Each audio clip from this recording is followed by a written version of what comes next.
Naglangoy na lang ako. Wala akong nasalba na gamit. Emosyonal pa rin si Marilu sa tuwing maaalala kung paano siya natrap sa bubong ng bahay sa kasagsagan ng bagyong Ulysses sa Rizal. Nakaligtas man, tuloy ang kanyang kalbaryo sa evacuation center.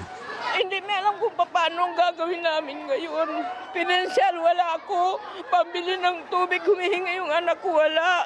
Sabon, wala. Toothpaste, wala.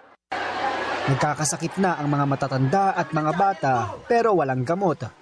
Hirap talaga sa totoo.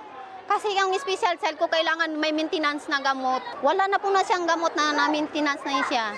Hirap na hirap talaga ako niyan. Bagamat may mga dumarating na ayuda, hindi kasya sa dami ng nangailangan. Ay, napakahirap po. Kahit pante, wala na po akong pante. Nakikiusap po ako sa inyo. Tulungan niyo po talaga kami, sir.